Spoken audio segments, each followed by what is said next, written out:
let's paint a picture of someone you love.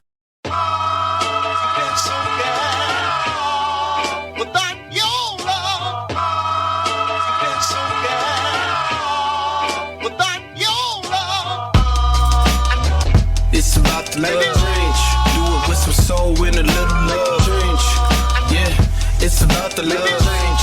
Do it with some soul and a little love change. You can't make a change unless you got the love change.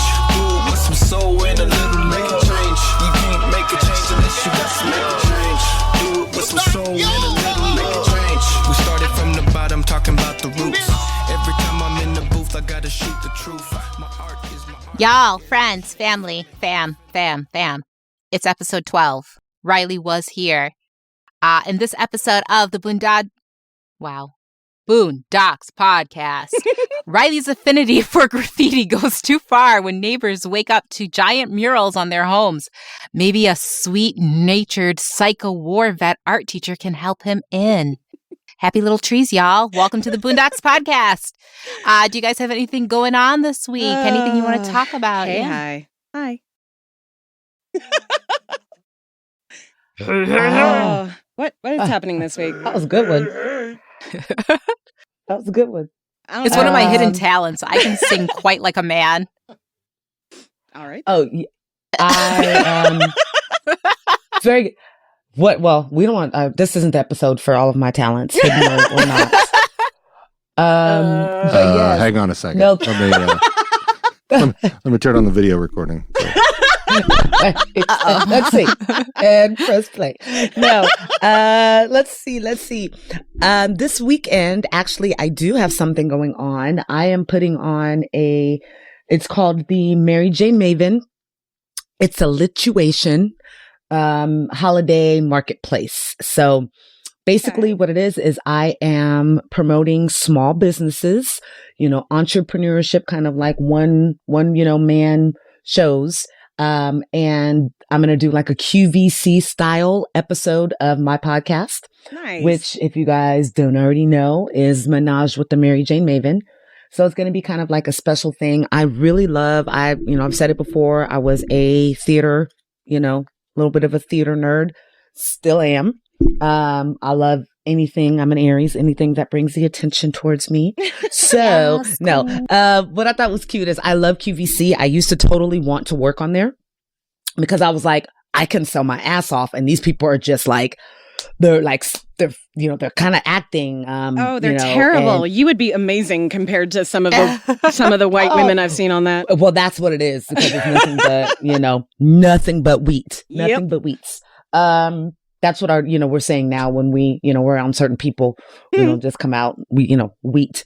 So anywho, that's a tangent. Sorry, hubby's writing me like a note here. I got it. Perfect. All the things. He's being producer. Love our producers. They keep us on point. So what's the name of your thing that you've got going on again? Yes, sir. See, another producer. See, another one. No, it is the Mary Jane Mavens. It's a lituation, so it's like lit in another form. I mean, it's not a real word as far as the way that I'm using it, but it's a community speak, we'll say. So it's a lituation holiday marketplace, and what I'm doing, like I said, QVC HSN style show. I'm going to have each brand's going to be on for about 15-20 minutes. We're going to talk about their brand, product, or service. And it's a holiday gift guide. So if you guys are looking for something for somebody that maybe is a connoisseur, they don't have to be, because I'm actually having some other services that don't have anything to do with cannabis. At least you medicating with it. But most of the people that are going to be on the list and they're going to be on the show are cannabis friendly. So that's going to be on Sunday. It's going to be live on my YouTube channel, which is Menage, MENAGE, with the Mary Jane spelled different, MARIJAYNE, Maven podcast. I am on all platforms. Subscribe to the channel. Hubby, I'm just reading all hubby's notes. Awesome. I don't have camera on today because great. I just did not feel like looking presentable. It's all good, I wish you guys could see me. Good. Yeah, there's going to be internet access. Well, I sound like an oldie fogey saying that, but I'm reading what you wrote. Is that for me? Okay. So if you don't, because he wrote something, I'm like, why not just say that? So some of my guests have the choice of coming in to studio. Please wear a mask. I want everybody else to know I am being responsible. I'm not being like any of these celebrities that are like, what's COVID? Let's have regular parties and gets-togethers. They're having their choice. If they want to come in, they do have to wear a mask. We're going to be distance. But yeah, other than that, they're going to be able to stream in live. You guys will be able to join us. You can call in, place an order, ask the brand owner or the business owner about their product. Going to be lots of fun. So I am like inundated with that right now. But yep. Awesome. Other than that, you should make sure, like, if you have any promos for that, you should throw it up on our site, because I have a few friends that probably would be really interested in that and might not listen to our show before you have it. So I will be happy to. Thank you. Fantastic. And I'm going to be having a product for sale as well. So you guys please tune in and see that. It's something new. It's my very first piece of merch. Nice. That's going to be for the community and for everybody else to buy. All the merch that I've had thus far, it's always just been for me. So yeah, that's my long-winded catch up for the week. Anybody else got anything special? That's awesome. Well, I too am having a special event. It is on a private island. No masks and no social media. I am totally kidding. That is such a cool idea and so entrepreneurial. So everyone fucking support. Thank you. I was about to say, I thought you were serious. About to be like, bitch, I did not get my invite. Where is this island? When are we leaving? No. Jeez.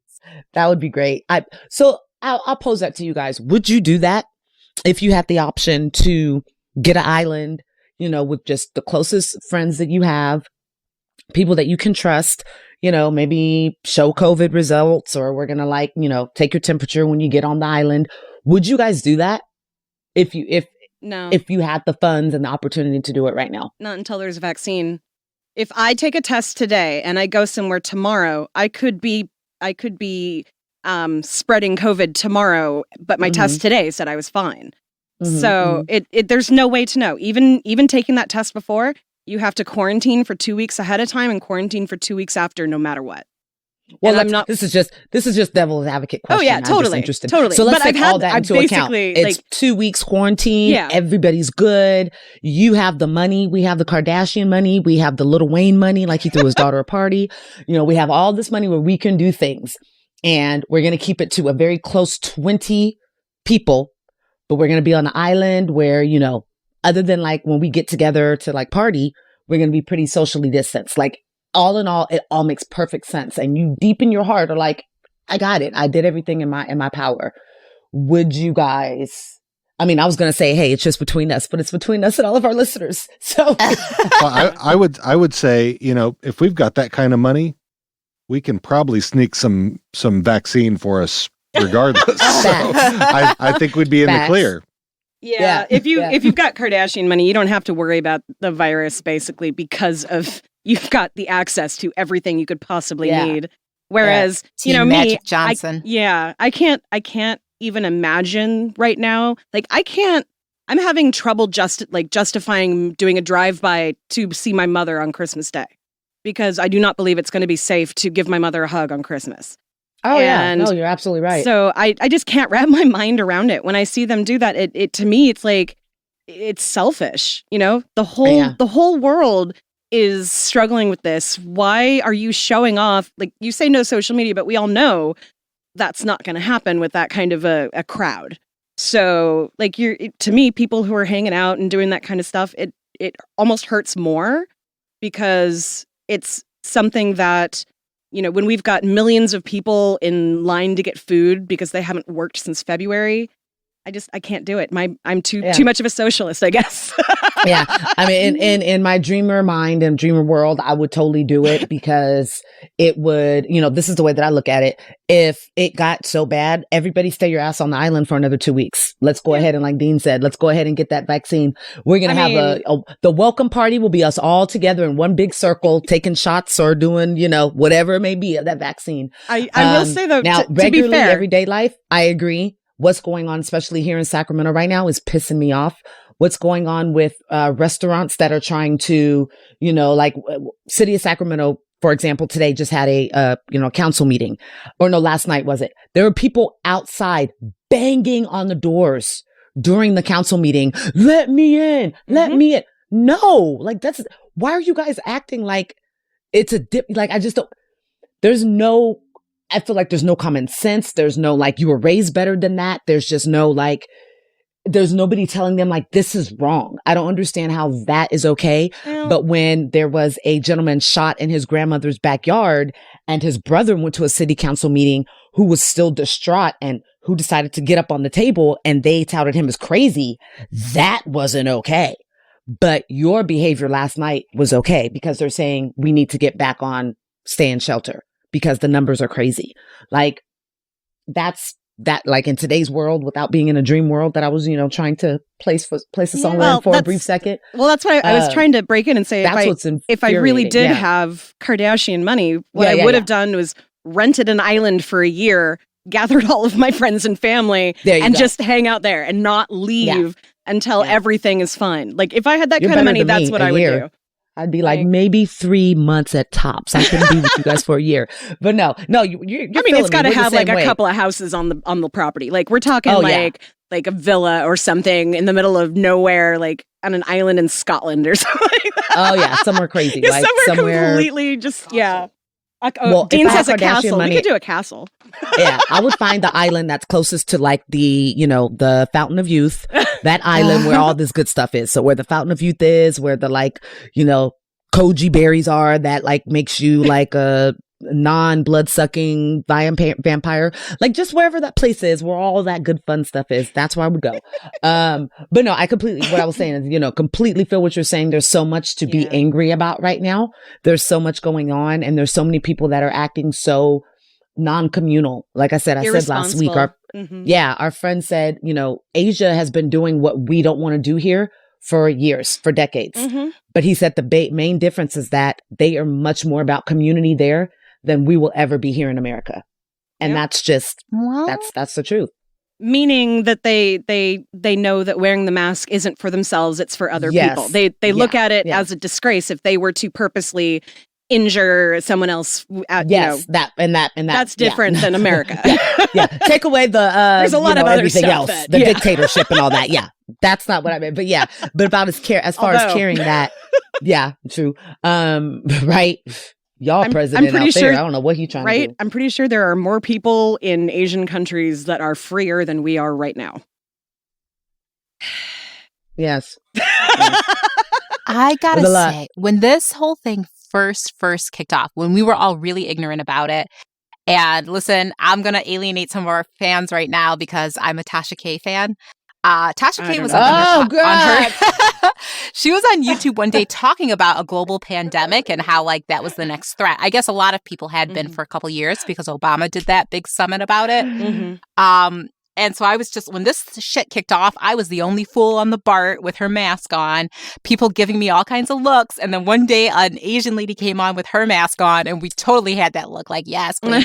But one of my girlfriends, she hit me up. She has properties in Puerto Rico and she was like, yo, let's just go. Like, whatever. Like, this is what it's going to be. Let's do it. And I was kind of like, yeah, let's fucking do it.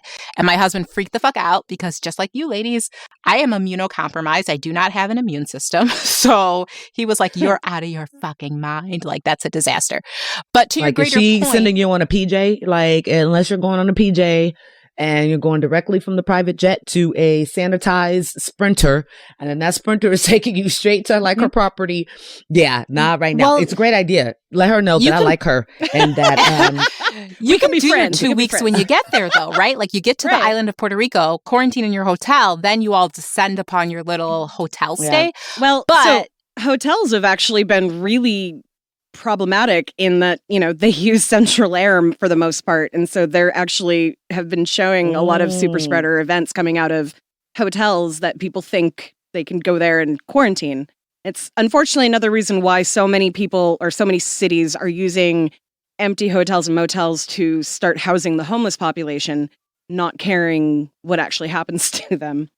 Yeah, I know that she says as Washington is doing that. That's crazy. We're doing it here too. But you know what?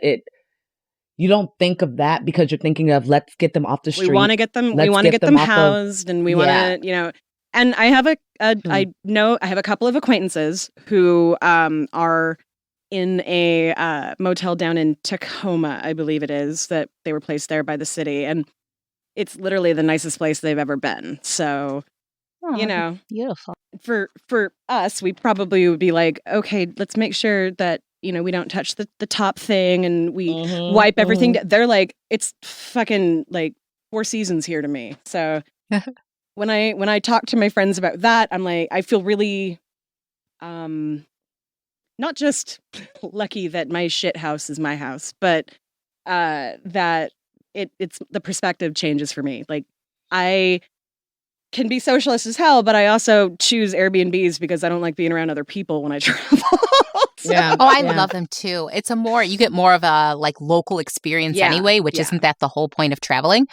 But even with like the travel situation, like even if I had the money to do it, right, the resources, and we could go to an Airbnb, quarantine, whatever, for a show of solidarity. Listen, I left this house 3 times since March of last year, right? And 2 of those were to go to the hospital. Why can you not just sit your ass at home? Right? Just if everyone could just sit their ass down for 1 month, just stay at home. Girl, I'm with you because I've done some great things. I've caught up on some shows. Yeah, I have had some good sex. I've always had great sex, but even more. I've been able to do some things that I always had on the back burner. Like, I'm going to do this. I'm going to do this. I'm going to do this. I've done it. And I said, there's plenty more, but why? Look, play a game. Color with your baby. Meditate. Meditate. So become mindful. There's 2 different things here, though, that are kind of at war, because there are definitely a lot of people who are barely functioning right now, and we are absolutely not saying you should be doing these things. This is about the people that are just bored, and like they can't stand it anymore, so they want to go to a restaurant or go to a party or go to a wedding, or God forbid, go to a fucking funeral where the person just fucking died of COVID and you don't think that's going to be an event? Come on. Right. Yeah. You don't need my dad died of COVID. Y'all don't need to be there. So did my uncle. You don't need to be there. I sat my ass right at home and sent my little digital message. Love you. Bye. Not to sound cold, but it is what it is. Sit your ass at home. Yeah. If you can. Yeah. Yes. Right. I'm so sorry to hear that. That is just... I have somebody from high school, somebody that I know from junior high school pass, and that was the first closest.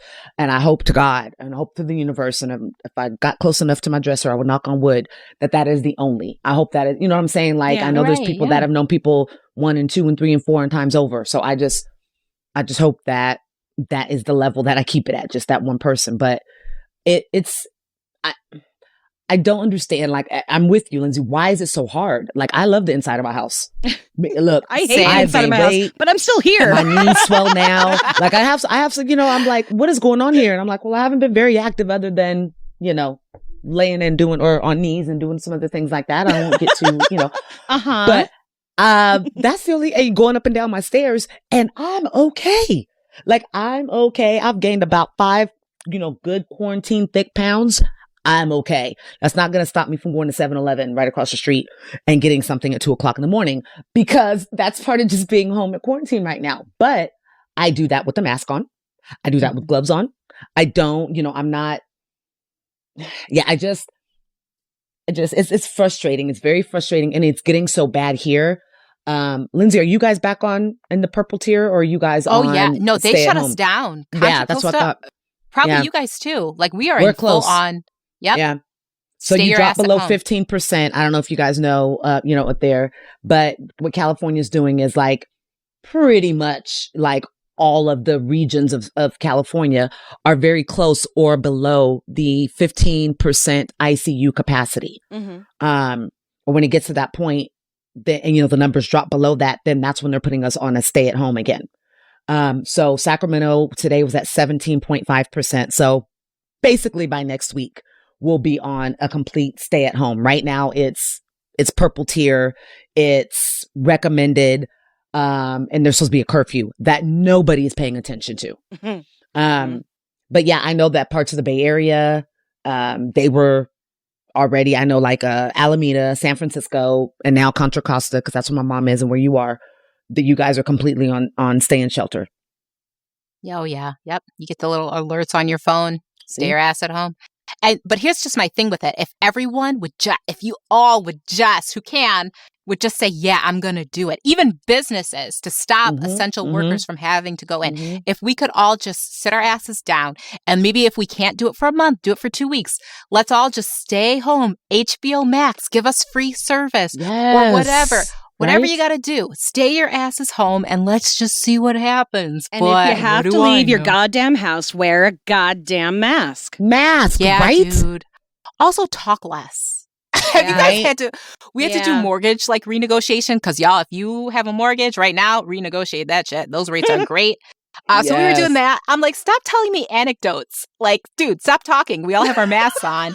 He's lovely and funny, but it's like, bruh, can we just sign quietly and stop potentially spreading shit? Right? Like this is the time for that. Your customer service, great. If you send me a freaking, a survey, I will mark you just above and beyond. Right now, though, just less. Just let me know where the highlights are, the little tags, and that's where I'll sign.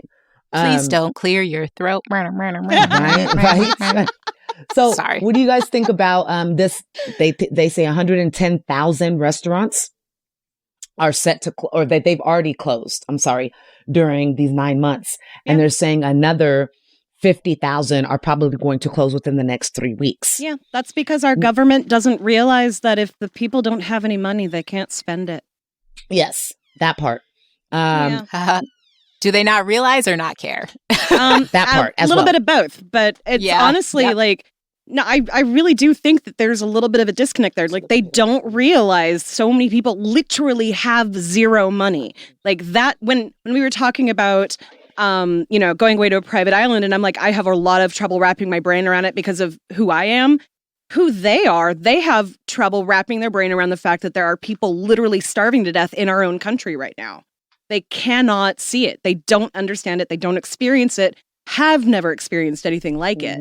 So they're legislating from that huge point of privilege of probably being a millionaire who's been in politics for decades and has no idea what's going on with actual people. And the people who are really fighting hard for things right now are labeled as radical leftists. So, if a radical leftist wants to make sure that people don't die on the street when there are, empty homes all over and there's healthcare available if someone else will pay for it. Like, what's the problem here? Like, the government spends billions and billions of dollars. Crazy. Yeah, billions of dollars taking care of other countries, doesn't spend hardly a dime on our own people. And that's just not okay. It's just not right. Yeah, I feel the focus on the restaurant business is very sad. Yeah, it's a lot of focus on it because it's such a huge part of our, your entrepreneurial aspect of this country, of that part of what makes money. My thing is, and I'm not trying to trivialize it or make it seem better, I just feel like maybe these restaurateurs, maybe it's an opportunity for us to kind of pivot and for you to do a little thing different. Maybe it'd be a great time for some collaboration. I'm not saying now, that's probably where nobody's mindset is. But I want us to look at everything that's happening and come out better after this. And I think it's very possible. So I think that it's a broader message that hopefully one day soon we'll all get. But it'll have to come after the point of people starting to care about each other. And like we just simply said, stay your ass at home, wear masks. Christmas is not going to be the same this year, guys. Like, I'm so tired of seeing all these damn commercials that are like, all we need is Christmas. No, it's not. Okay. That's not all we need right now. Yeah. Yeah. This is the first year in my entire life I'm not going to have a Christmas tree. I can't do it. I have There is nothing in me that is celebrating right now. Yeah, I have not one decoration up. I literally thought this morning, I was like, oh, yeah. My boys keep saying things, and I'm like, whose house did you grow up in? We've never been one to just throw up, decorations on December 1st. But I was like, we'll go to the Dollar Tree. You guys can spin your hearts out for about $10. Get whatever decorations you like, and you can work that on your room. Yeah. But not that they won't have a Christmas. It's not what's imperative to me right now. Yeah. You know? So it's pretty crazy. And it's crazy how much a part of our life it is. Again, because if you notice before the election, it was the election. COVID was hush, hush, hush. It was around. The numbers were still reported.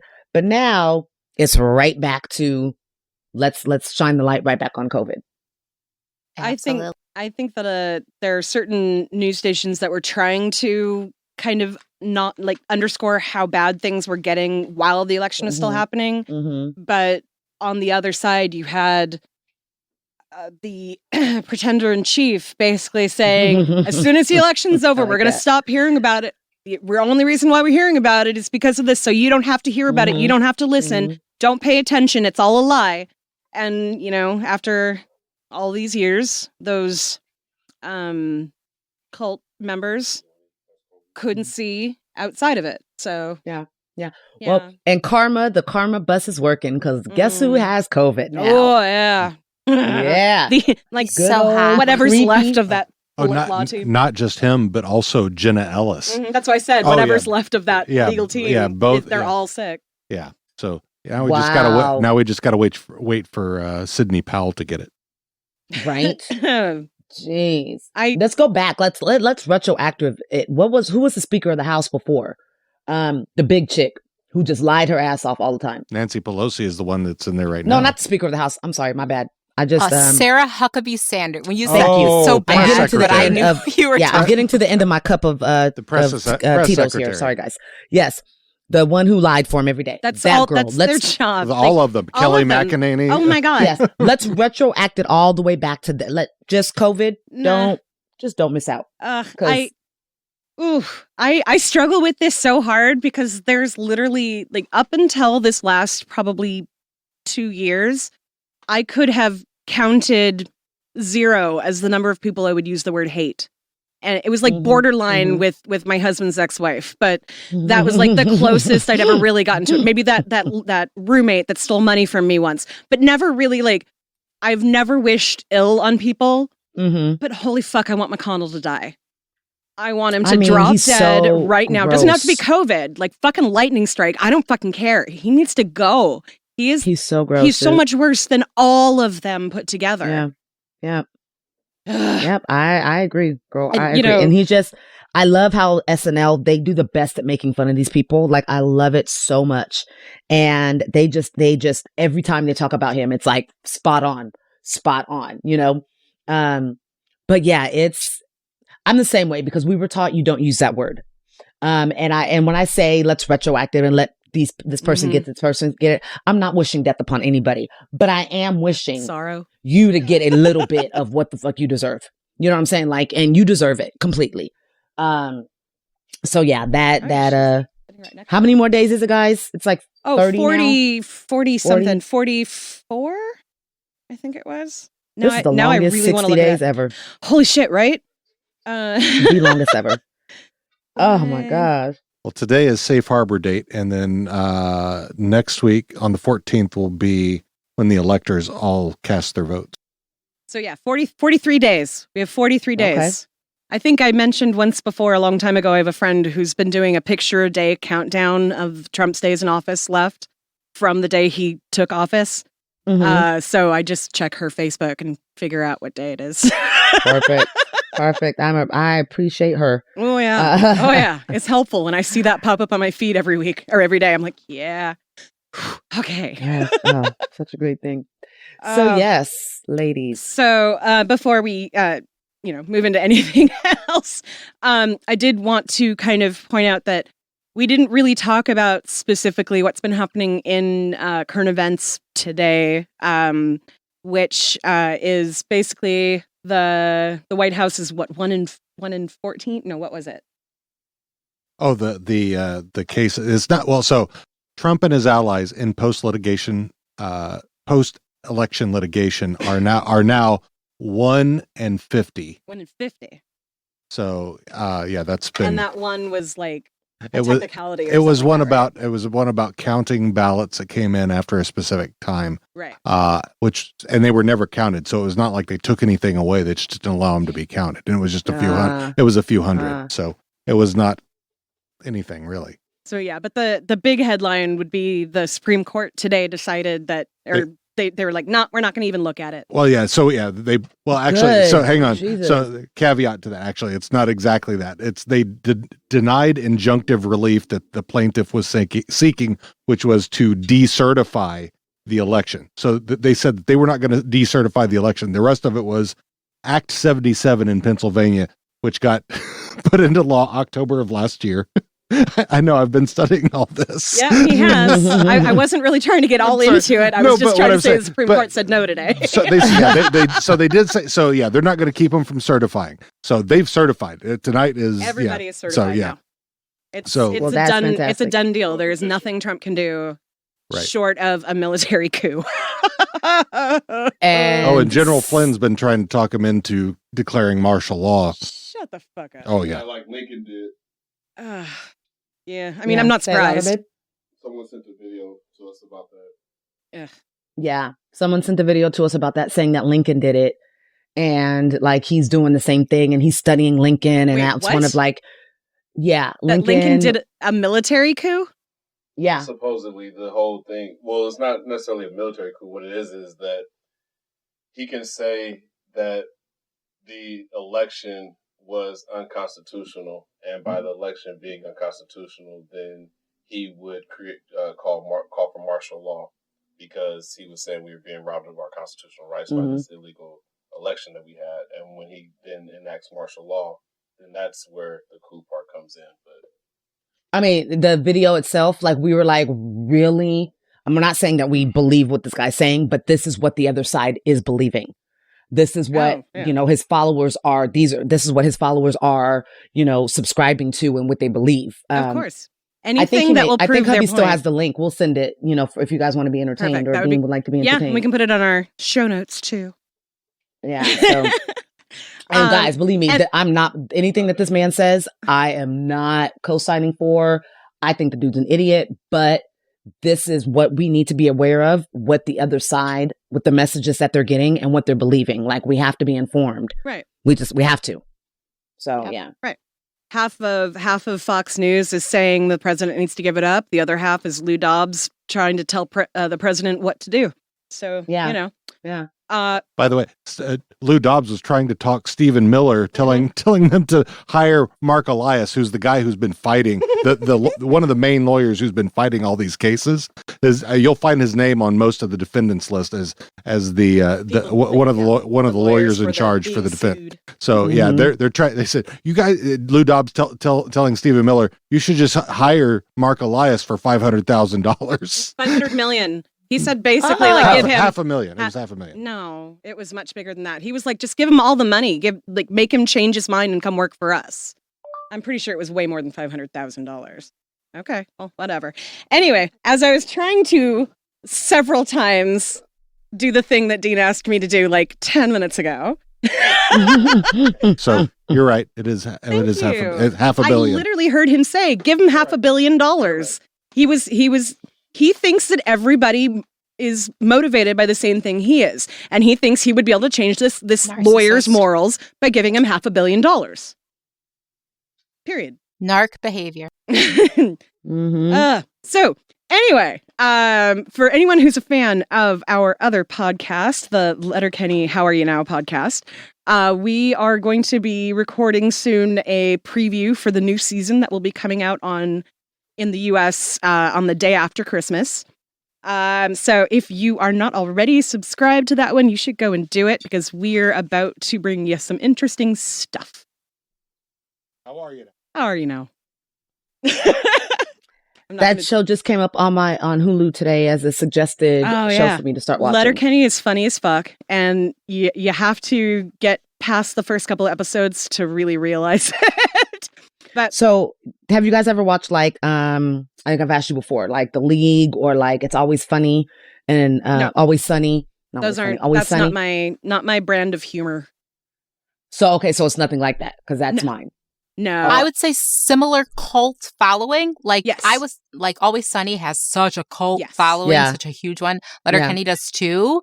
But different humor for sure. Yeah. Okay. Sure. Letterkenny, I would say, is like the less raunchy Trailer Park Boys mixed with some Shakespeare. And I wish I was joking. Like they're literally like some of the ways that these people create these scenes it's very Shakespearean. They have soliloquies and they have sonnets that they speak, and they they have the fools who play off each other. And so it's got a lot more than just the surface. Like a lot of really accurate representation. They, for a couple of white men, as far as I know, cis white men living in Canada, they are really good at representing Native culture up there. And in fact, that's actually brought a lot of fans to the show because they are so good at representing that culture. So all of the actors who play natives are natives. It's just, it's really beautiful. It's a very multicultural cast. And it's, some of the jokes don't hit well with me, and I'm perfectly honest with that when we talk about it on the podcast. But for the most part, I find it to be one of the most intelligent and interesting comedies that I've ever seen. Great way of describing it. You should copy that, send it to them. They you make it all, I mean, some of them know who we are. We've interviewed a couple of castmates. We've interviewed a writer. Cool. And we've got more of those hopefully coming up soon too. So yeah. That's awesome. Yeah. That would be my dream thing would be to interview people from Sons of Anarchy. Nice. Or that's one of my favorite shows ever. Or on a comedy style, like The Office. Jim Halpert, be real. I know your real name. I know everything else that you do. You will forever be Jim Halpert to me. Forever. So I would love, that would be a dream, podcast interview. On Menage with Mary J. Maven, I would love to smoke with Mike Tyson or Snoop, and then just interview, ask them the questions that nobody's supposed to ask, but get them so lit that they would answer. That would be so great. That'd be so great. And that's really cool. Well, you've piqued my interest a little bit more there with that description, T. Thank you. Thank you. All right. Let's start talking about the show. Oh yeah, the Boondocks. The reason why we're here. This isn't our therapy session for the week. I forgot. Right. Well, it is, but So, okay.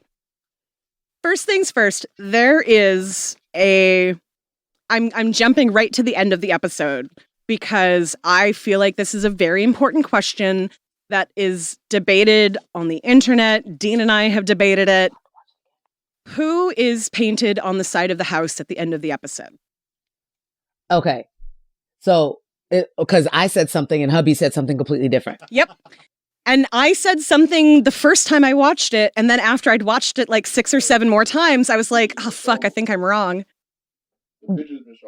So you, I'm sure you and Dean are probably on the same side. I think it's a boys against girls thing here. No. So I think it's, and I started crying when I saw it. And remembered back to what Bob Ross said, because that's totally, Bob Ross. I think it's their parents. Okay, that was my absolute first impression. I was fighting with Dean over it. What did you say, Lynxy?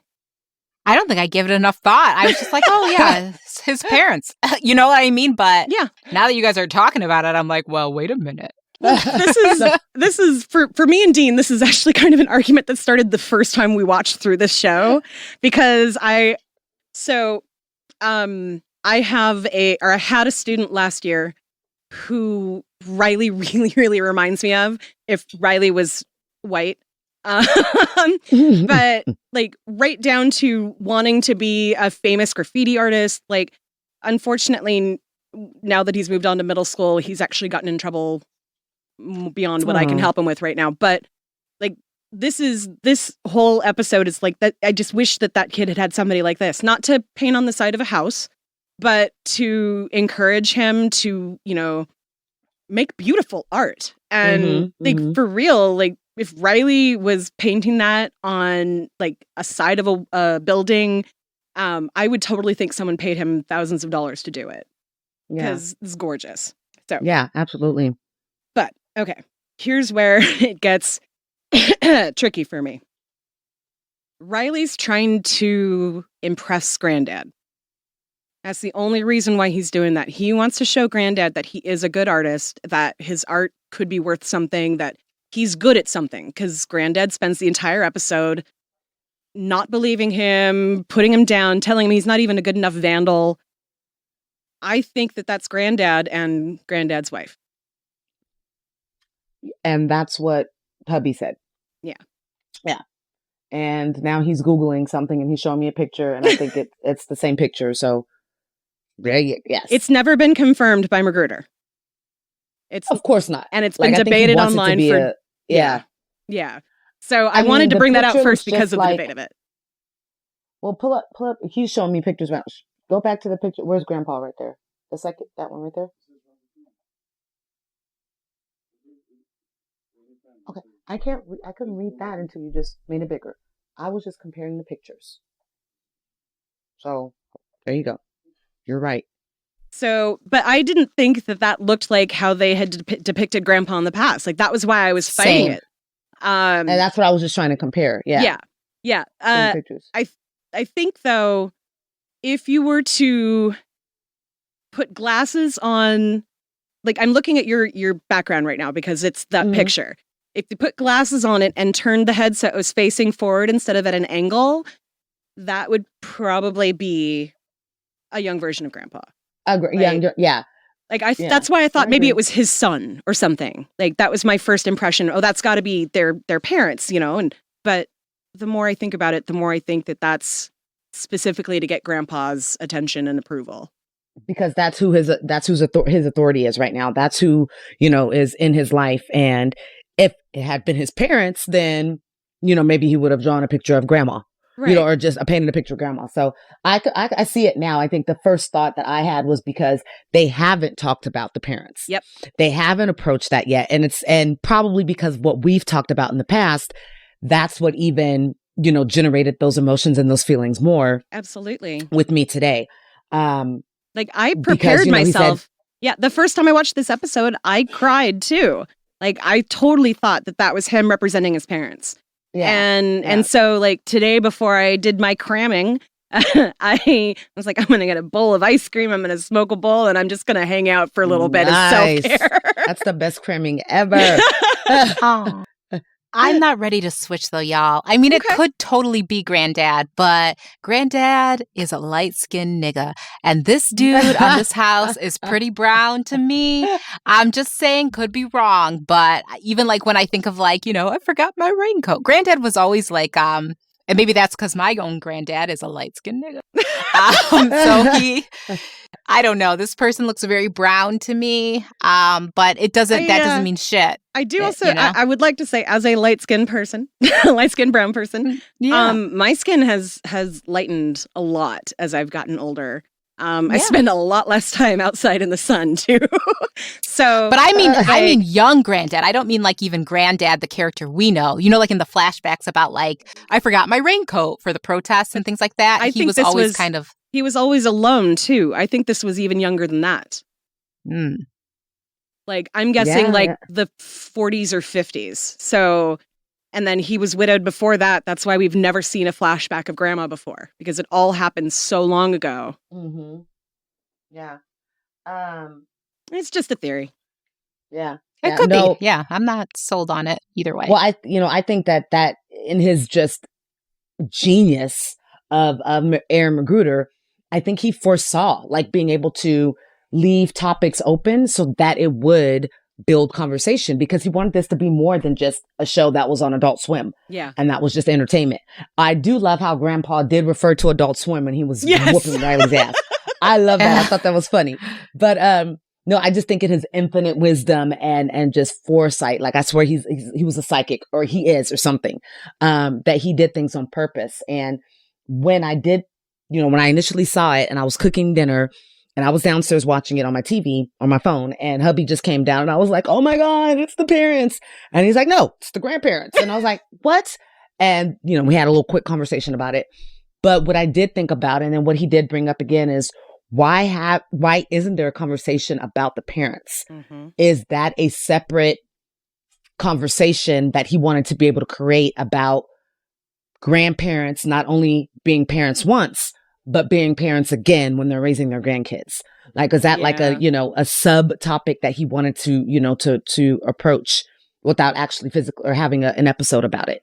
I feel so like it's something else that I thought. What do you guys think about that? Yeah, I totally feel like that was left unsaid purposely. Like, Granddad is very old and set in his ways. The boys are slowly kind of introducing him to current, at that time, Black culture. And, it's almost like Granddad is the kid half the time. So, like, and all of that kind of together, it's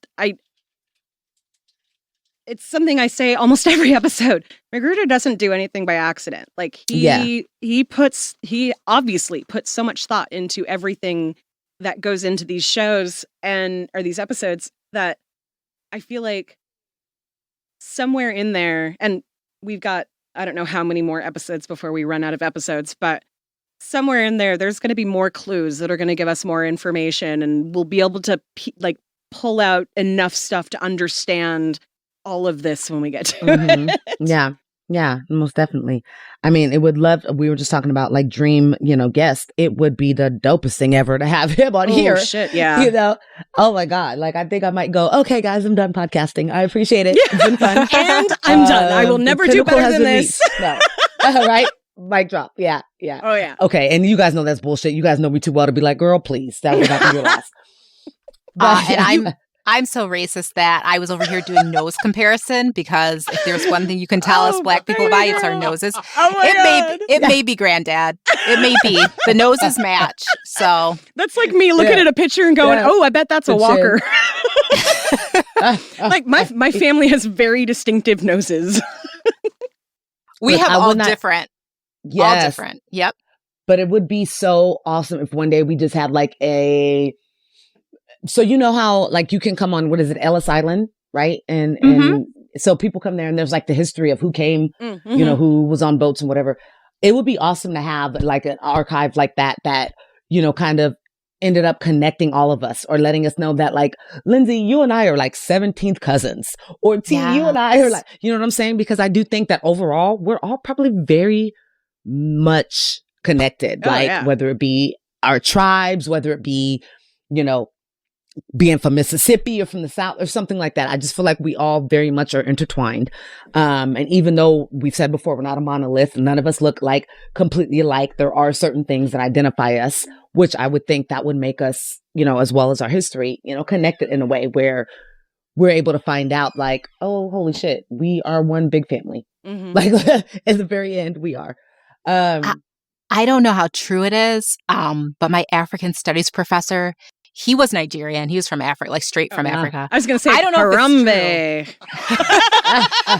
He told us, though, there is a better chance of each one of us being related to Dean than there is of us being related to each other. Shut up. Due to like the slave trade and like, the rape and all that kind of stuff that went on in the Black, to Black people. Now, I don't know how true that is. If you're a data statistics person, you can totally educate us. Yeah. Just come at theboondockspod.com. Right? But great conversation. We appreciate it. But that is what he did tell us. But I have met, like, there's one girl I used to work with, Mariah. I don't know why, but I just always looked at her and I just thought, like, I am related to this woman. I don't know how, but I just fucking felt it, which is bullshit, but whatever. Moving on. You never know. I say the universe is very strong. Your intuition is even stronger. So, yes. Could have been. Also, if you work for Ancestry.com and you steal that idea, please credit MJ and give her a nice royalty check. I mean, come on now. Let's not be like what Dave Chappelle just went through and found out that people are just stealing his ideas and, stealing his shit and he can't ever make any money off of it. Yes, Ancestry. Please.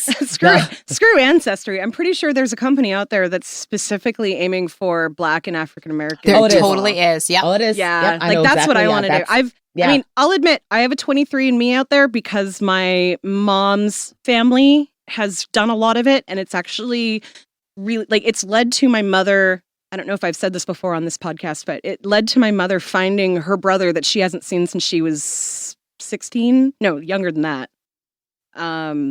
Like 8 or something like that. So you know, it's got some good stuff, but I will tell you that my dad's side of the family, it's just a whole bunch of third or more cousin.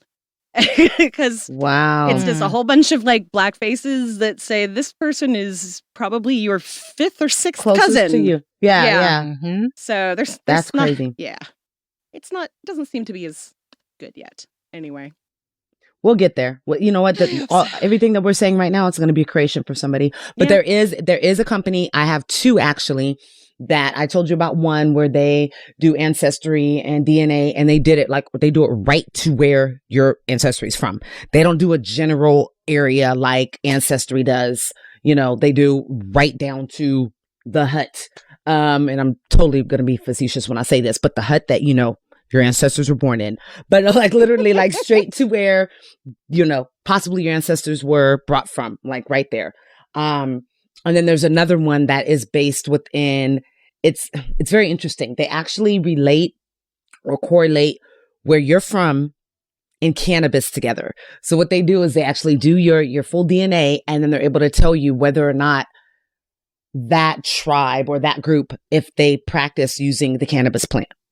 And so their whole purpose is to tell you how your chemistry and your endocannabinoid system actually works best with cannabis. Now, cool. This is not cheap, right, as you would think with everything that I'm saying, and it's in its infancy, but it is a Black-owned company, and they're trying to get, you know, investors and things like that right now to just make it much more affordable and bring it out, you know, to the forefront. But so there's two, but there's one that I'll send you the link for, because the other one I would expect you to go, bitch, do you think I'm the Kardashians?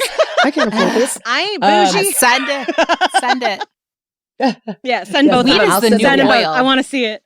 Send it. Yeah, it's so awesome. So I'll make sure to send that to you guys. But yeah, all right. So awesome. So I'm glad that you posed that question. And you know, hubby's out of here. He could not wait for me to say he was right. Good God. Well, I'm still not acquiescing totally. That's I'm just okay. saying the noses match. Like, okay, I literally like you can ask Dean. My preparation for doing a show is I'll usually just kind of futz around and have the episode on repeat for a couple of times just to kind of hear it and like get the cadence and stuff. And then I'll sit down and actually like pay real good attention as much as I can because I have ADHD. And I write notes as I go of things that I would say. And then I'll do that probably 2 or 3 more times. So like, as I'm just listening to it, kind of half paying attention, I'm like, oh, that's their parents. That's their parents. And the more I did the pay attention part, I'm like, fuck. Hey, Dean, I think you're right. Damn it. Yeah, I didn't want to say it, but he just kept Googling shit and he's showing me. You guys couldn't see it. Like, I was just like, oh my God. So yes, oh, good Lord. Let's not do that again. No, I'm kidding. No, don't force me to tell him he's right again. No, I think that was great to bring up. And it says a lot about the entire episode, I think. So it's kind of a cool way to work backwards.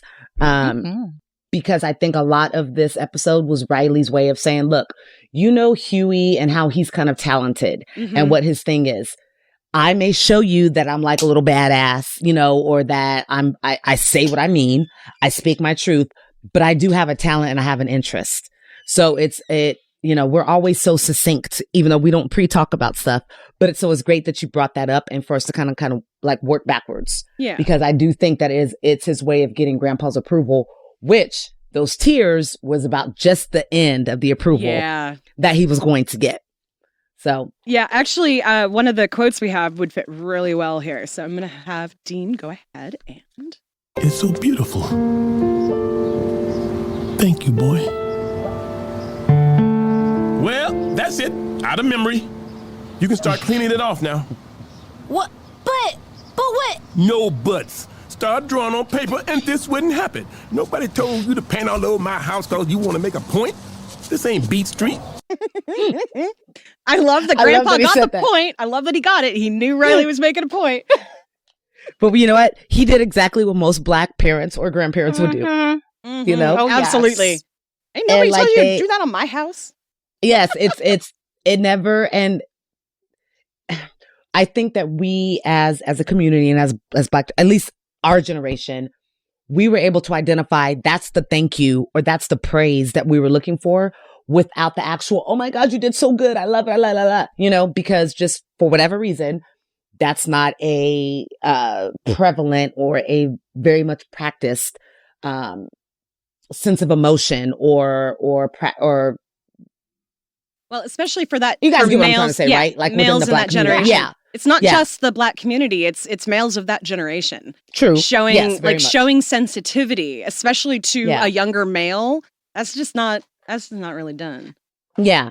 And Yeah. to tie it into, though, like the kind of Black thing, like granddad is my mom, y'all. I don't care. That is my mom. She's of his generation. She is like his age group. There was this sort of need, and we've kind of actually touched on this in a lot of these conversations on this podcast. There was this need to kind of teach us, like, you have to respect the rules, quote unquote, before you start trying to break them. So, like, listen, that's beautiful that you could do something so talented. Follow the fucking rules, clean the shit up, because I'm not about to have you getting in trouble with the law. Yeah. Like, that is a thing with them. I remember once, and don't fuck up my house. I mean, how many times did you hear, what are you trying to air condition the whole neighborhood? What are you doing?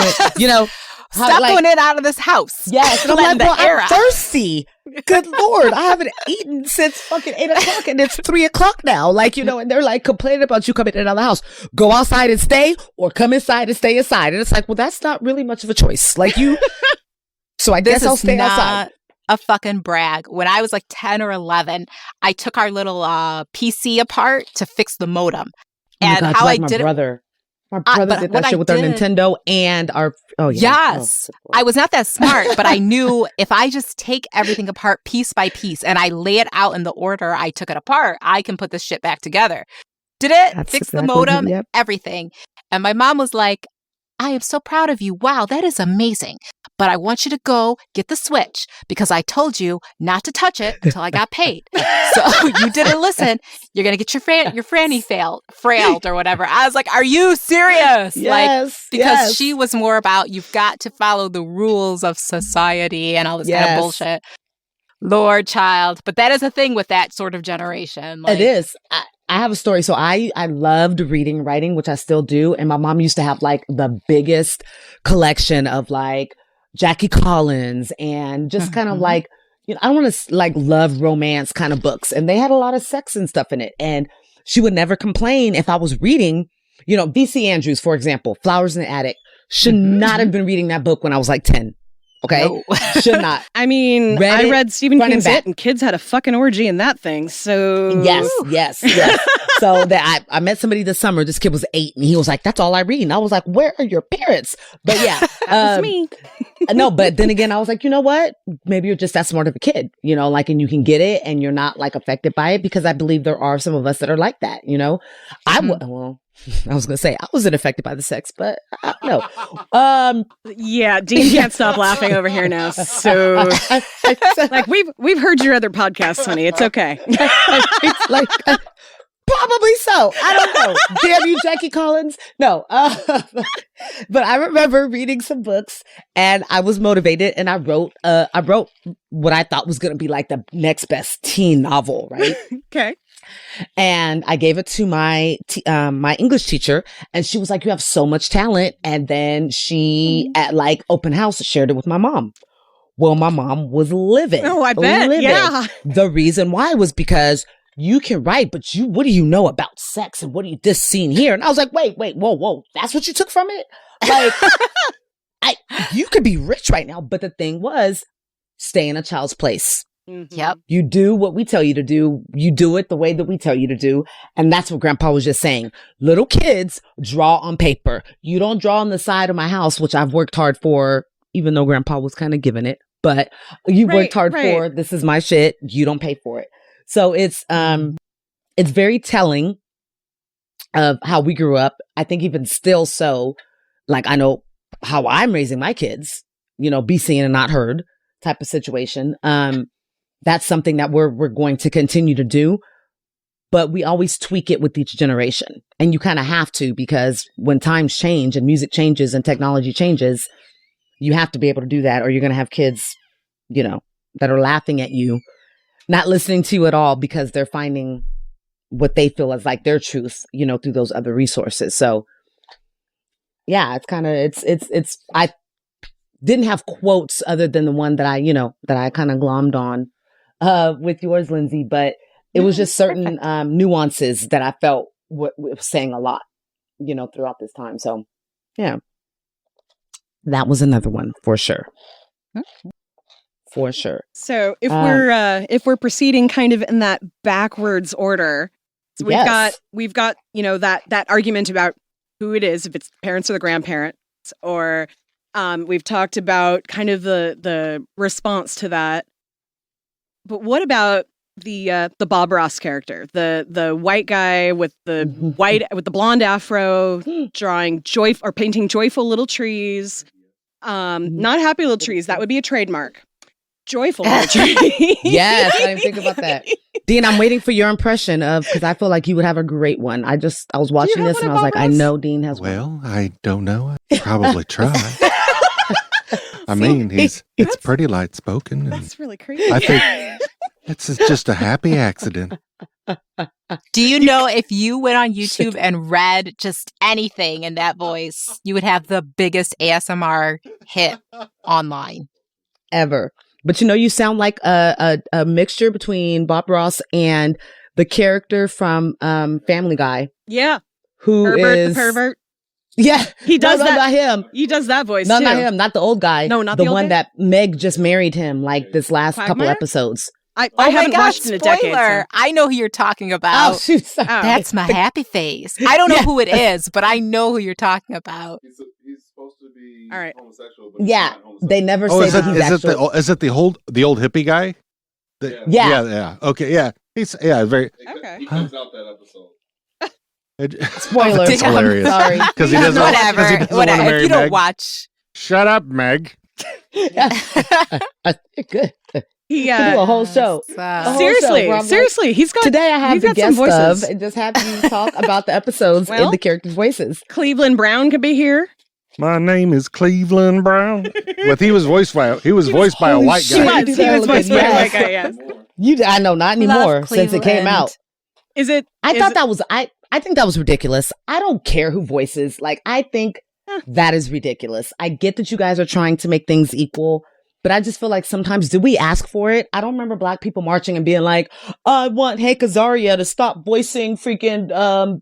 Well, a lot of Indian people did complain about it. That's the thing. Like, it may not bother you and me that a white guy is doing a black guy's voice, but when it's another culture, it's almost like they're making fun of them. So, okay, I won't use that because I'm not Indian American. Yeah. I'm not anything. I didn't care that it was a white man, nor did I ever ask or wonder if it was a white man that voiced Cleveland Brown. Yeah, exactly. Cleveland's just hilarious. I agree. You let all the funk. What do you say? You left all the stank out. I love. Loretta does not let me read white literature. Like, I feel like go ahead. I feel like Cleveland was supposed to be kind of a white black guy married to a very black woman. Yep. And so being voiced by a white guy makes more sense to me than being voiced by a black guy. Whereas on Big Mouth, when they changed the actress who played Missy, they actually did it in a really respectful way. Like we just watched this new season and I just found out there was a new season. Yes. Didn't even know. Oh, we watched it like the day excited. We found out. So, and I know Lynxy has because she changed her Twitter name. So we need to do like a binge because I have nobody to watch it with. Hubby will watch it, but he doesn't get it. And it doesn't feel as good to laugh. So I want T to finish her point, and then I'll say what I have to say about it. Yes. So the way that they handled it in this show, because they'd made the decision when they had already started the voice work. There is an episode that literally deals with why her voice changes, and it's really almost profound as a person who grew up as a mixed black and white person. In a family that, for all intents and purposes was white, despite my dad's skin color. Mm-hmm. They deal with that a lot in this season of Big Mouth. And that particular episode really, I think that was the first one that made me cry. I thought of you. There were 3 of them. Yeah. I think there were 3 episodes that made me one that made me bawl, but a couple others that made me cry. They did really, really phenomenal with this season. And with her change, I know it was actually like her original actress was the one who kept prompting it. Like she kept saying like, this shouldn't be me. This shouldn't be me. It doesn't feel right. Yeah. I shouldn't be representing the Black community. Yeah. She was I didn't know that. Yeah. I she was very aware. Wow. She's one of those allies that actually wants to, Jenny Slate. Yeah. She's an actress who gets plenty of work. And when she kind of like, when it dawned on her that this probably isn't the most appropriate thing, it was like she almost had to convince them that, yeah, you really should hire a Black person to be voicing this Black character. So, that's a huge right there. Putting your own career second to somebody else because you don't feel like you are best representative of that thing. Yeah. No, I think that's pretty awesome. I myself, I acted, I sang, I was in that kind of arena. I never met anyone who was of color who wanted to be a voice actor or that was a desire of theirs. I don't know if it's because we weren't aware of the opportunity. I certainly wasn't. Or just that. Yeah. I didn't know that was a thing until I was a grown up. Yeah. So I'm thinking maybe that was it because I feel like it's recently become a topic. Something we need to fix. And I was never aware of that. I would think that on camera and on screen and maybe like behind the scenes as a director, as a producer, I know that we're not highly represented in sound, background or whatever. We're not highly represented there. That's something that we should definitely start providing those opportunities for people to learn about. So that becomes a little bit more diverse. But I think all the focus has always been on the on-camera talent. Yeah. And having more diversity there. Definitely. Definitely. Yeah. I think a part awesome. of that too is when it comes to Black characters or Black actors and actresses, even for voice acting, people are typecasting by voice, right? Yeah. Mm-hmm. So most people would not cast me to do a Black character because they'd be like, "Why? She sounds white as fuck." Like, nope. That's not our. That's not our. Same. This is whoever. Yeah. Same. But then, like, if I I can't even do it. Like, if I do my Maya Angelou or whatever, they'll be like, "Oh, yes, like she's perfect for the principal." But I don't got it like that. My sister's for example, I can't believe that. Like, I don't know if you guys know the young lady or the lady that was co-starring in Baps with Halle Berry. Oh yeah. She passed recently. Just rest in peace to her and condolences to her family. Only 53 years old. Mm-hmm. But that's what you're talking about. You have to be able to put on that kind of persona to be voice acting if that's what they want, or to maybe be on camera. Yeah. It's funny to think now that Halle Berry did that because there's no way that Halle Berry now would have been casted in that. No. You know what I'm saying? Before she was who she was, or who she is now. But that is just, you think about that, it's just kind of interesting because Halle Berry does not speak any type of what you would think would be how a Black woman sounds. She hasn't been in a thing in so long I don't even remember what she sounds like off the top of my head. Like, I can't remember the last thing that she did where I hate to say that, but I know. What is the last thing that she did? Like the custody battle with her ex-husband. Right? I think literally it was the last a thing I can movie remember. Where her child got kidnapped or something. You're right, and it didn't do very well. Yep. Right. Yeah. I don't even know it. But here's some trivia that's unrelated. I know I'm taking us off topic, so we can hop back on after this. Did you guys pick this up? Because I did not until I read all the commentary. That WAP, that whole video, is a play on Baps. Yeah. No. The well, I mean, it makes hairstyling, sense. Yeah, it makes the total earrings. sense. Yeah. Yes. I was like, what? Holy shit. So, I see it.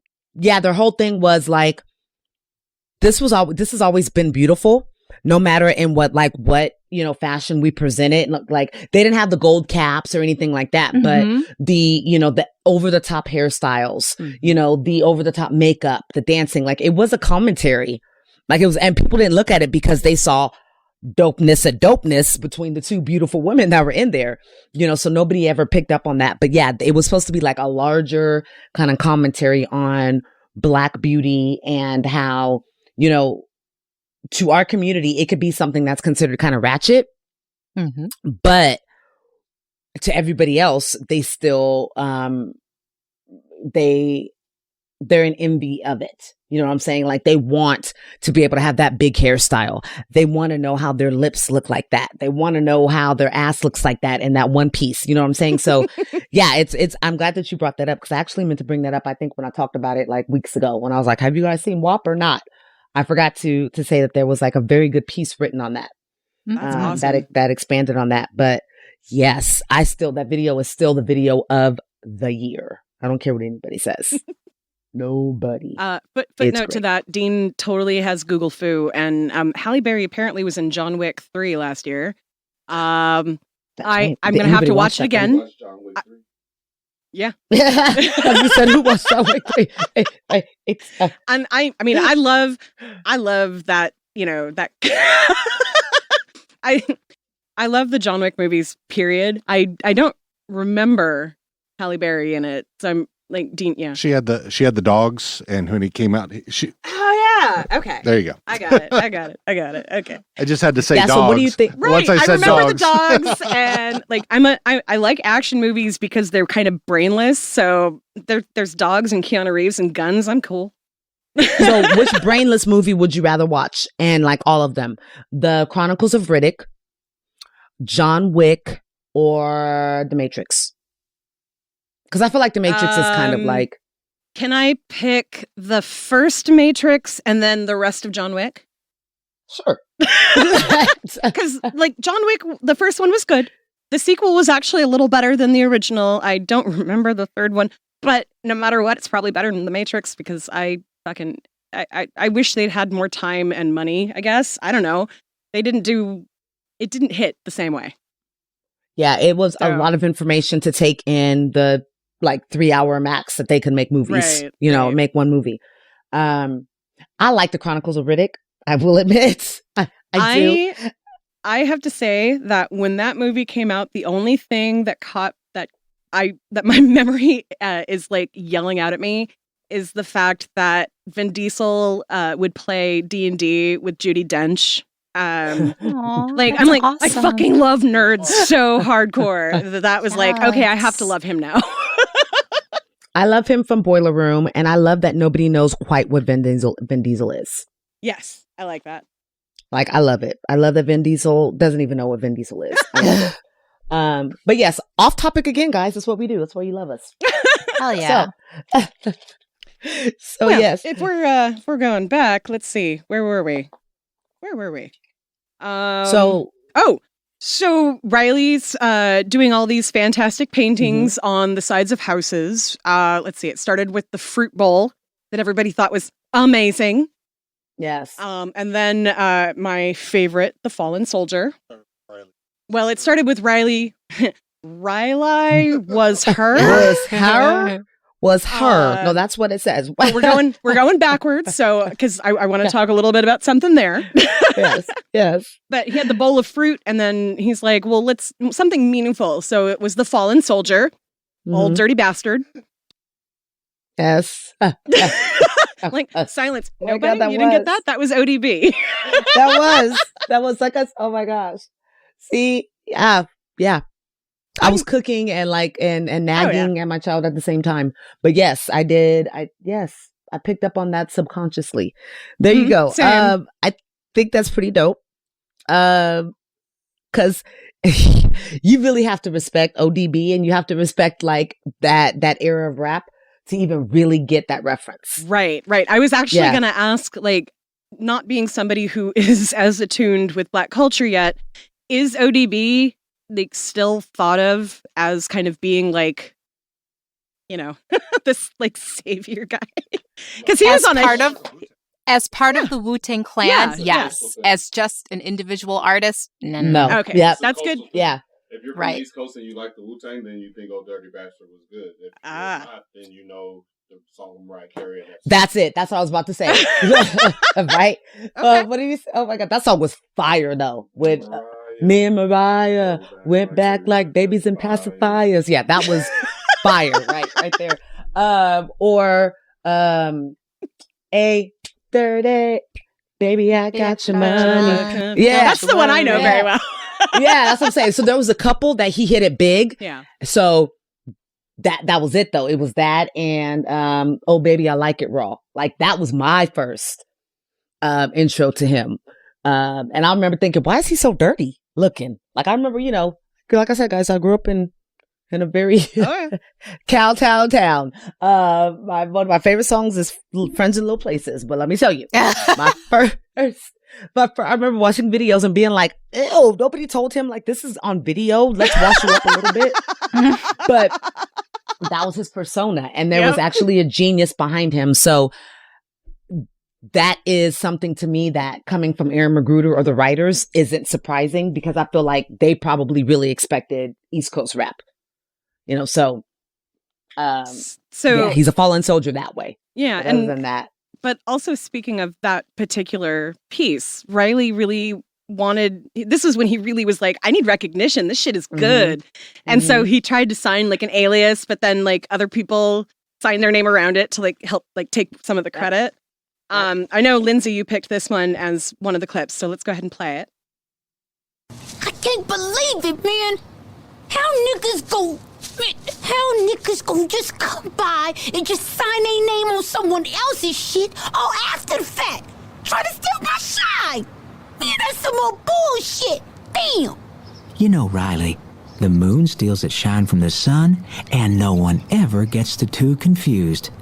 Take it as a compliment. Why can't niggas do them, huh? Why niggas got to do me? Why niggas got to ride me like a rodeo show? Why can't they shine on their own shit? No, man, I ain't having that. Excuse me. Listen, everybody. I got an announcement to make. Now, I know this is gonna come as a huge surprise to everyone, but I'm the artist. That's right, people. I know. Amazing, ain't it? So young. So young. So young. I love that. There's so much power in that clip right there. And it just, if there's anybody that, that flies past, you are completely delusional to many, many, many, many, many of the current conveniences that we have. They are because of Black people. Many of the inventions that we have now that are touted and the credit are given to white men, they were created by Black men.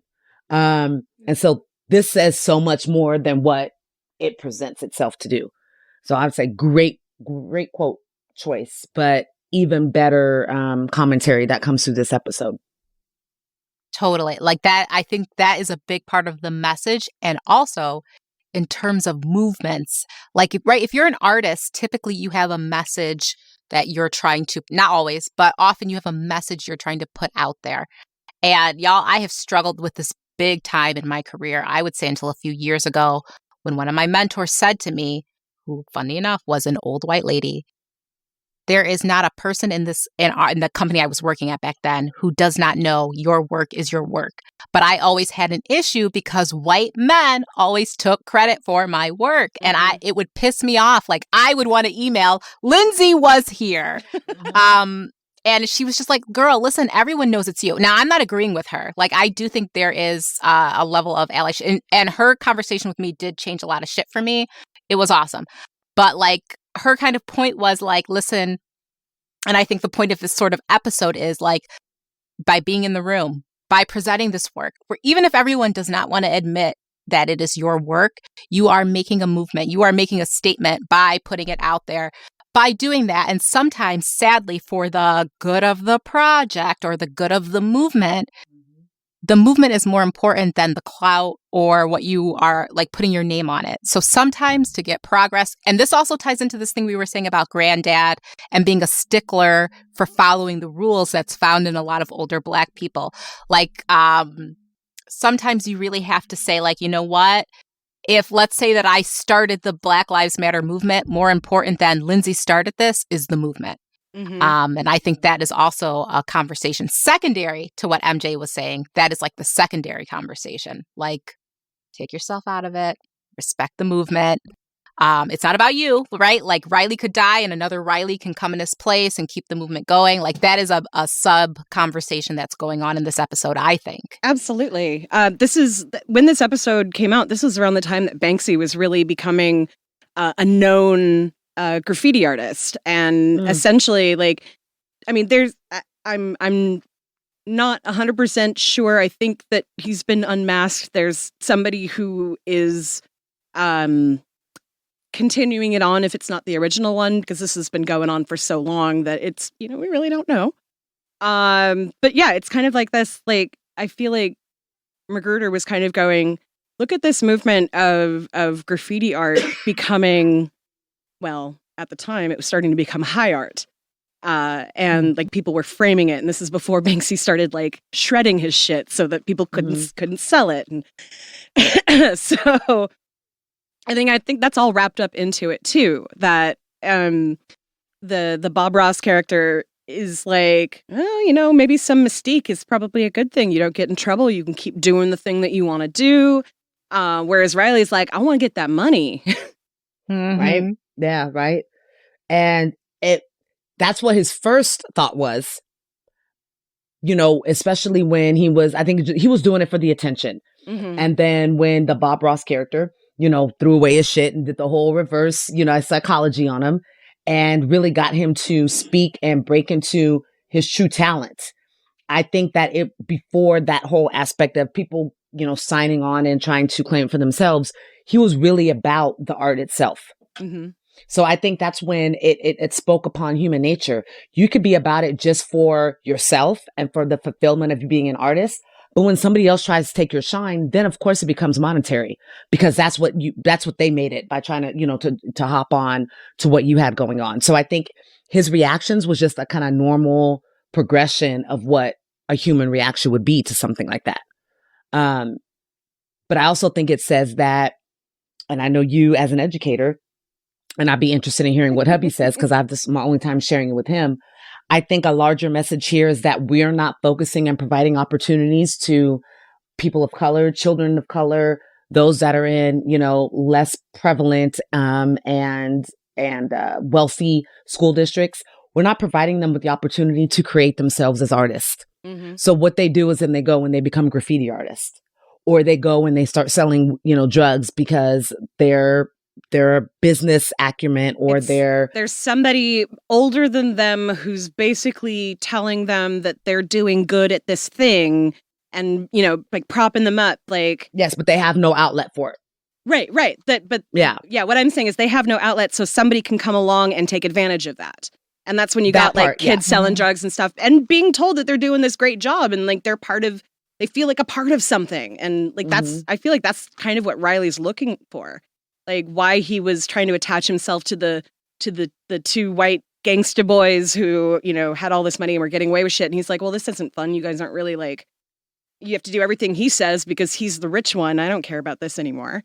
And then, which actually I think was really interesting, that in the last couple episodes, Riley was starting to get really tired of them and then meets like this really awkward, quiet, like calm, nerdy art teacher who turns out to be like the biggest gangster in that city. Yes. Yeah. I love how they looked at each other like, oh, I'm kind of falling in love with you right now. You have a gun? Yeah. Running away from the cops. Like I kind of looked like Riley was like, you are that, whoa, white people could be cool.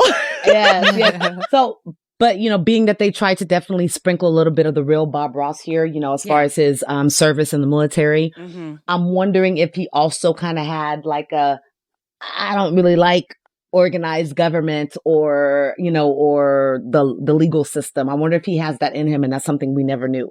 That's a really good question. Yeah. Oh, for Bob Ross? Yeah. Bob Ross did. Bob Ross like did his military time, and like he just said he didn't like how it made him as a person, and he just backed off and kind of got into like the art and like he was, and Dean might know better than me, I think he was like a dope ass dude in the military, and he just really was uncomfortable with the carnage and all that shit that he did. So he said, happy little trees, fuck this noise. I could see that. I could see like he probably had a really good acid or like shroom trip, and all of a sudden was like, this is what it's about. Yeah, he got pretty high up. He was an NCO. He got pretty high up there. I think he was finally he got out as a first sergeant. So he'd been in a while. And he said, yeah, his last job, like you were saying, he basically had to be the tough guy, and he didn't like that. And so that really is what drove him out. Now, being that you're in the military, he couldn't have had that afro as dope as it was, as what we know, right? Oh, no. Because it has to be, especially not in the Vietnam era. Cut short. Mm-hmm. Yeah. I would love to know, like, when he got out, he was like, fuck it. Hair's growing. Yeah. I'm going to paint. I'm going to do it on PBS. My dad was, well, not the PBS thing, but my dad was kind of the same way. He got out of the military and then grew his afro as big as he could do it. He still kind of has it as much as he can right now with nothing on top. But yeah, that's a lot of people I know who were in the military at that time. They're either still doing the military haircut or they're like so far past it. Everybody, I don't know, they're bald. Tight. Yeah. I was gonna say, well, yeah. Dean, you're still keeping it. I see you're still keeping the gist of it. Yeah. I have to fix it in the back. He shaved it like right before we started recording. So everybody that I know, they're completely bald, and I don't know if that's by choice or, by design or habit. We'll just say it's because they look good bald. We'll just say that. But they love to hit each other up, recognize each other in public. Yeah. Yeah. Now that's a movie that I would like to see. I know they did Tom Hanks did, she be my neighbor, Mr. Rogers. There you go. I would love to see a Bob Ross. Like a real, and have Netflix do it. Show all the rawness and this and that. And that would be a great biopic. Everybody says it different, that I would love to see. Absolutely. I love him. Even as a kid, we watched him willingly. Oh my God. So did I. Yep. So did I. Happy little trees were just right here peeking through. He was so great. He's so great. So calming. As I think about it, I feel calmer. I feel. Yeah. He's just so great. Yeah. We're starting to get a little long on time, and I just have one more kind of point that I want to get as we get back to the beginning of the episode. In the beginning, when Riley's painting the house, it's something that we kind of touched on a little bit earlier. How he responded when he got caught. Wait a minute, what white man? What did he look like? White? I just assumed he was in charge. Why? 'Cause he was white. And just what did this white man look like? He had a... Who do I look like? Snitchy McRat? I don't talk to police. So there were two things in that I absolutely love. One, it's this... Yeah, this is some white guy who's talking to me. He must be the owner of this house because he's not yelling at me and trying to get, he's not calling the police. So I'm just going to believe him. Because, when you're a young black child who is essentially being told that white men are the authority, he wants to question, like, what are you, being kind of pissy at him at first. And then, okay, you're going to teach me how to do this? Okay, let's do it. And, it's absolutely true, but nobody would believe the fact that some white guy was telling him to do this. Mm-hmm. So I really thought that was interesting. Everybody knows that it's Riley in the beginning. Nobody believes it's Riley throughout the episode until he finally proves it to Grandpa. The only person that believed in him from the very beginning was this random white dude that was apparently walking down the street, sees a kid spray painting, and decides, I'm going to go help that kid become a better artist. So, that part, not real life. Mm-hmm. Yeah, that's the difference. But no, you're right. I think it was definitely a message about,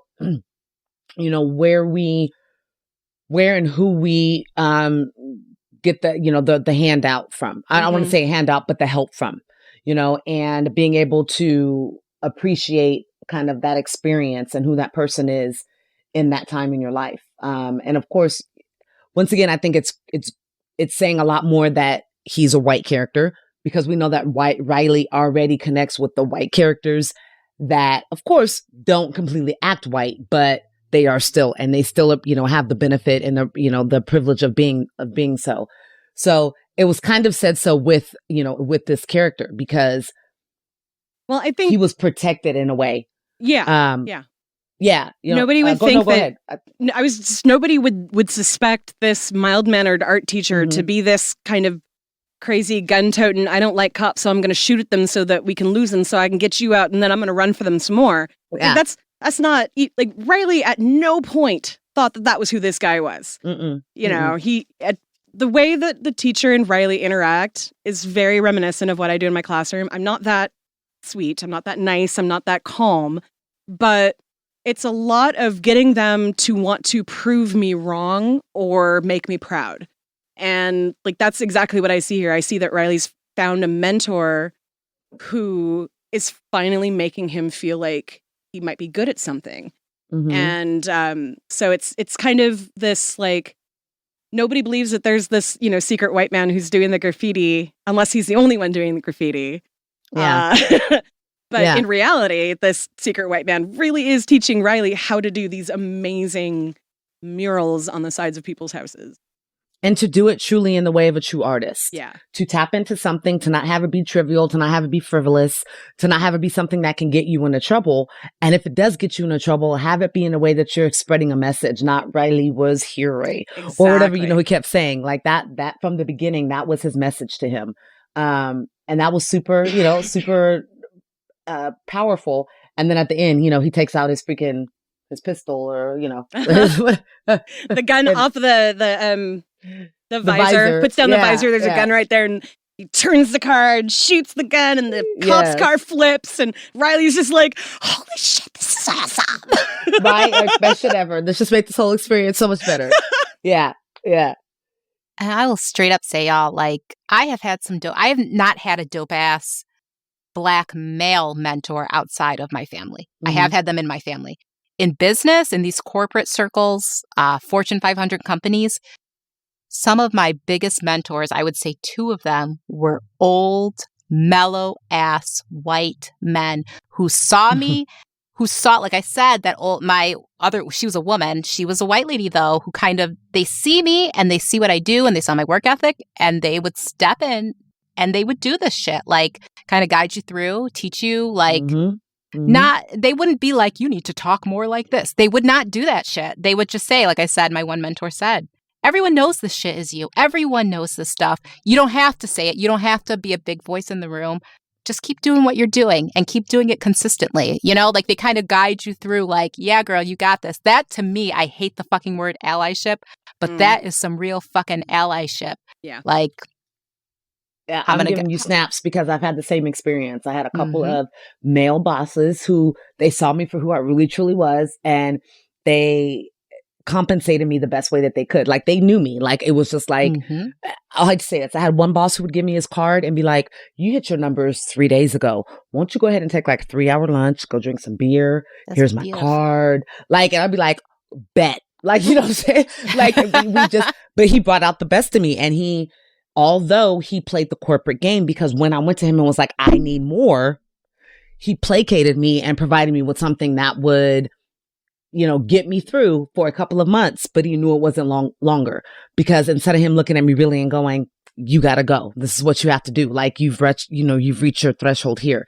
So that's the one thing that I could say that I feel like, you know, he maybe faltered, but I can't hold that against him, because I was making his job easier because we were hitting numbers and, you know, doing things like that.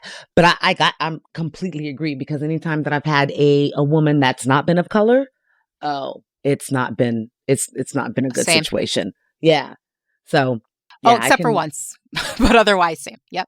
I am literally for the first time in my life working somewhere where I think my boss is awesome. I don't think my supervisors are so great, but I think that my principal is amazing. So there's that, at least. Yeah, and that's super important. I mean, they're the ones that she's a black woman. Really... She's a black woman, so. Oh, well, you know, black women principals are always the best, okay? Because we don't stand for no shit. I love her so much. Yes.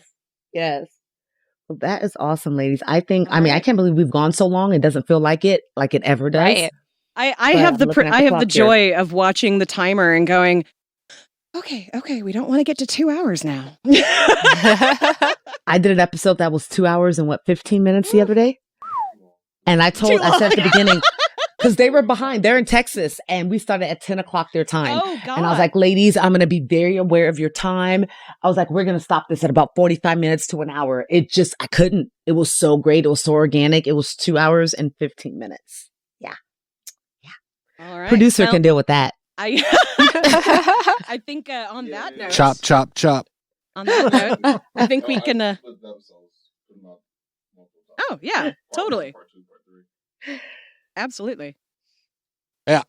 So, one of the things that I did want to say about this episode was that was not talked about was about Uncle Ruckus, and basically him being fuck him. Well, yeah, but what he was saying is kind of the view. Nobody thinks a young black artist can do good work by default. That's actually a really good point that I had written down a whole bunch of stuff about and never got to it, because it's very true that when you think of name a great black artist, I was able to off the top of my head think of two, and Basquiat was one, and Jacob Lawrence is another. He did a lot of stuff in the civil rights movement, and before that, but it's really fucking sad that there's got to be thousands and thousands of artists that have been around for the thousands of years that there's been humans doing art.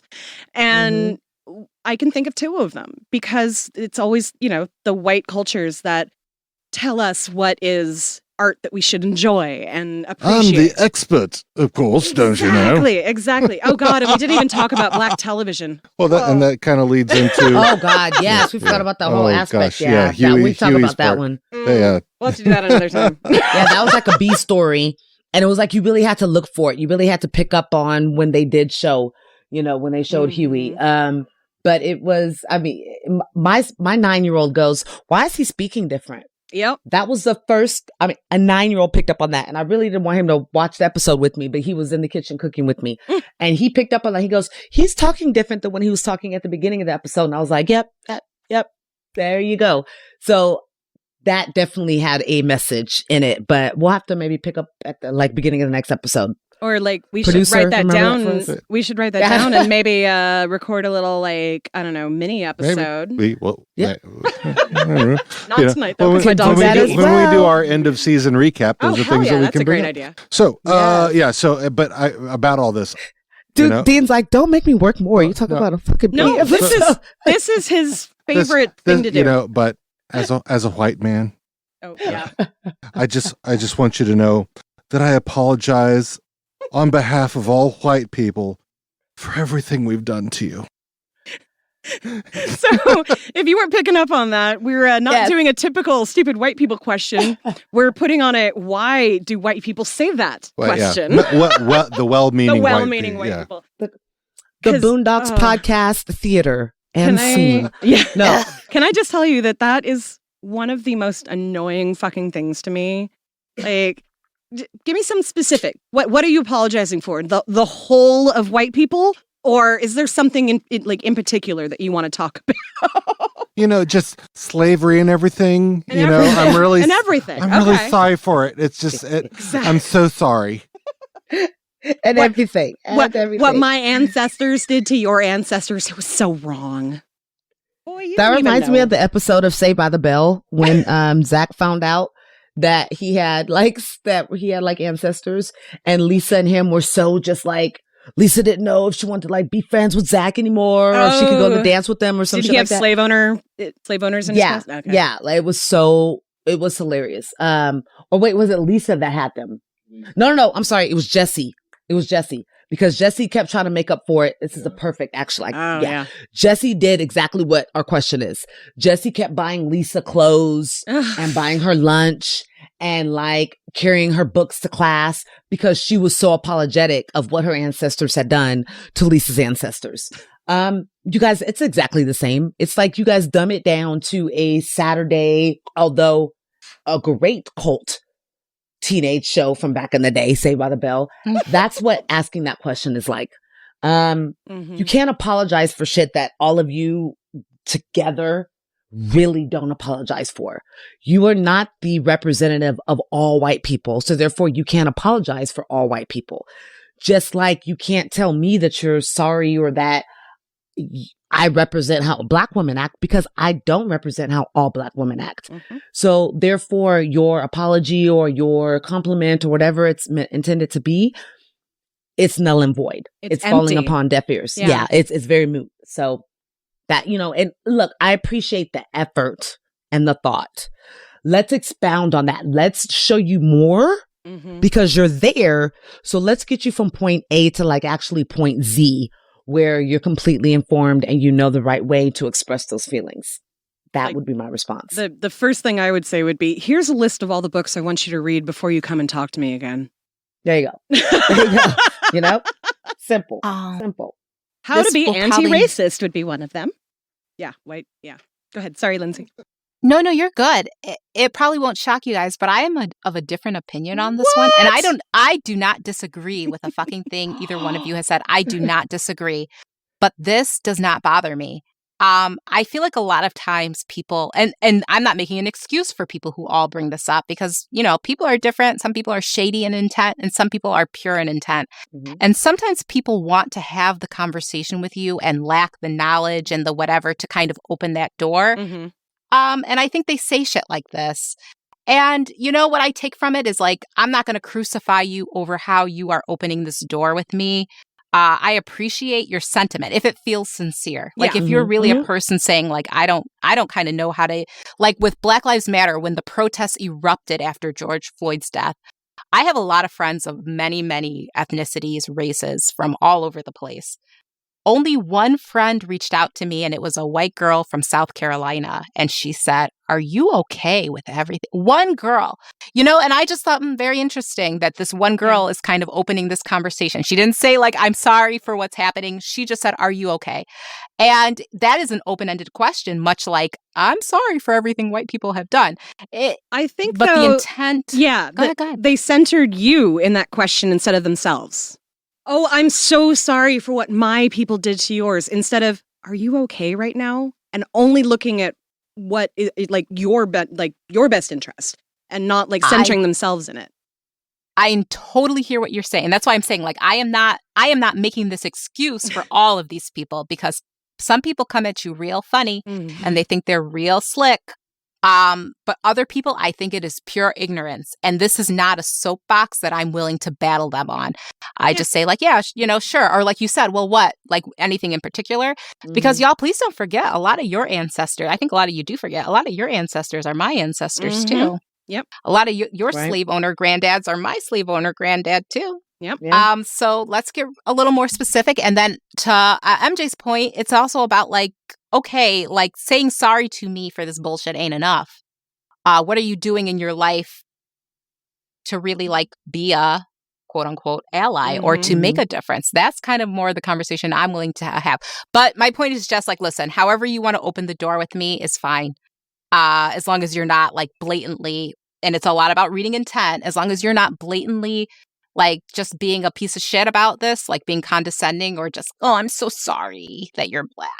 As long as you're not doing that shit, like, which people do. Please don't get me wrong. And like I said, in corporate environments, people be real slick. Oh, yeah. As long as you're not doing that shit, come at me however you want. Let's have the conversation. And then we can even have this educational conversation about... I think for me, I was like that before Trump. And then since Trump, I don't have the time or energy for people who are just starting that journey. And so for me, it literally, like when I say here's a stack of books, it's not a rude thing. I'm like literally giving friends of mine who I love very much how to be anti-racist. So you want to talk about race, Stamped, the new Jim Crow. Like I will give you all of the books that you need to study. If you really want to know what you can do, this is how you do it. So, like, if somebody comes to me who, I don't know, I wouldn't give them the time of day. Someone who comes to me who I do know, I would be like, here are ways that you can actually maybe potentially change the world a little bit. Yeah, no, I totally hear. Yeah. Go ahead. No, I was just saying, I think we definitely agree about when it would be comfortable for us to have like a real deal conversation with somebody that they're acting out of true, passion, or they're acting out of wanting to know more, instead of those that are acting out of like, I feel like this is what I need to do, and I'm putting on a front. I think we're all pretty much, the same on that. But that is, like I said, not to discourage anybody from beginning their journey on doing what they feel is right to be able to be an ally, not discouraging you at all. What I was just saying is we love you. We love your appreciation and your effort. Let's go ahead. Yes. Yeah. And, another good way would be to listen to this podcast and recommend it to your friends and watch the Boondocks and pay attention to what's happening in Black communities and buy from Black shops and, support Black artists and. Yeah. And don't apologize if you're looking for somebody to say, oh, that's okay. Yeah. Because a lot of it is that. Yeah. So, that's a lot of the white moderate, like, I don't want to be yelled at. I just want everything to be okay and normal and the same that it used to be. Like, those are the ones that want you to tell them that everything's okay. I have no time for that bullshit. At all, because we don't know, and it hasn't been okay for us yet. So we can't tell you some shit that hasn't happened. So yeah, feel you there. Snaps all the way around. Yep. All right. Well, it was lovely spending the evening with you ladies as usual. I hope that your wonderful things that you're doing this weekend turn out fantastic. If anybody wants to find out information about those things, they will be in our show notes. And I think it's time to say goodbye. Yes. All right. See you later. Bye, guys. Bye. Don't take this the wrong way, but I need you to get the hell up out of here.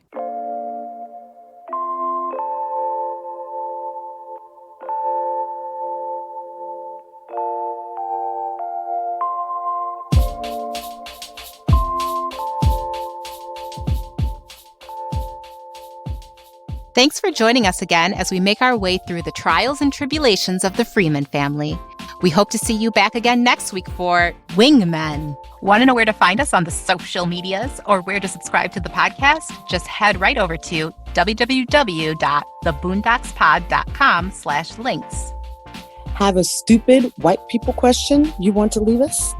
Email us at host@theboondockspod.com or leave us a voicemail at 760-933-8636. That's 760-we-3-undo. Shout out to the artists who've created our intro and outro tunes. Our intro is #MakeAChange by KIRK. You can find them on Spotify, iTunes, and Tidal. Our outro is Good Times by Audio Binger. You can find them on freemusicarchive.org and YouTube.